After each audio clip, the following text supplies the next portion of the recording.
જય માતાજી મિત્રો, મંત્રોની દુનિયા કલયુગમાં તમારું સ્વાગત છે મિત્રો।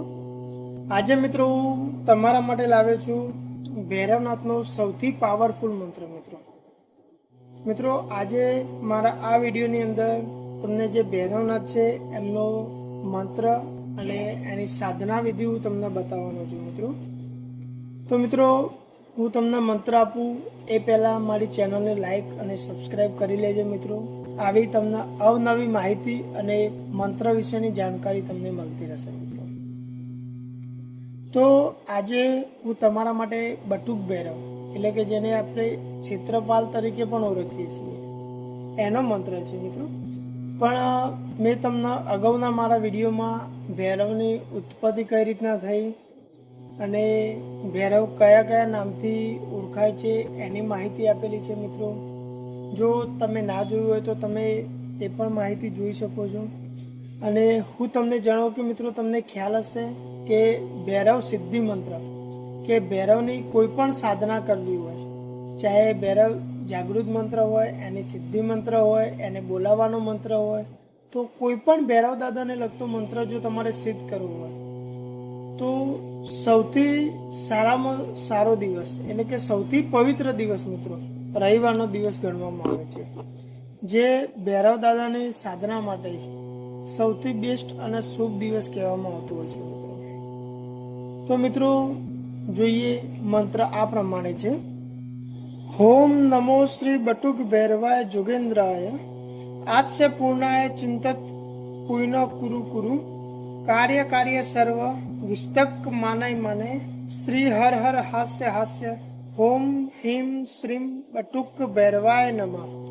જોયો મિત્રો, ફરી હું તમને એકવાર જણાવી દઉં।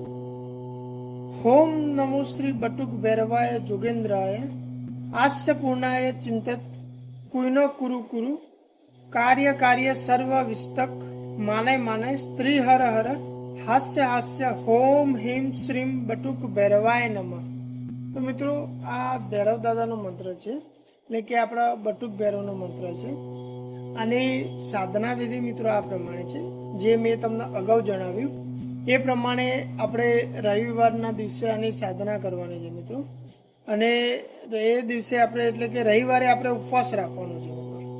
અને ભૈરવ દાદાની એક ચોકી રાખી એની સામે આપણે ગુગળનો ધૂપ કરવાનો છે અને સૌથી પ્રિય એવું ભૈરવ દાદાનું ફૂલ લાલ કરેણનું ફૂલ ચડાવવું મિત્રો।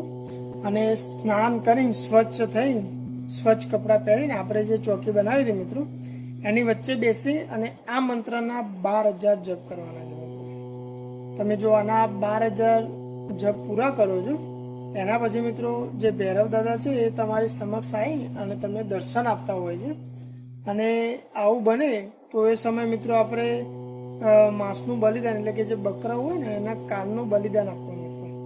અને એક વસ્તુ ખાસ ધ્યાન રાખજો મિત્રો, મેં તમને જે આ મંત્ર આપ્યો છે ને બહુ જ પ્રાચીન મંત્ર છે મિત્રો, એટલે કે પ્રાચીન પણ છે અને સૌથી શક્તિશાળી ભૈરવ દાદાનો મંત્ર છે મિત્રો। તો આ મેં તમને જે રીત આપી એ રીતથી મિત્રો આ મંત્ર સિદ્ધ થતો હોય છે। પણ ધ્યાન રાખો મિત્રો, સિદ્ધ કરવા બેસો તો તમારું મન વ્યાકુળ ના થવું જોઈએ મિત્રો।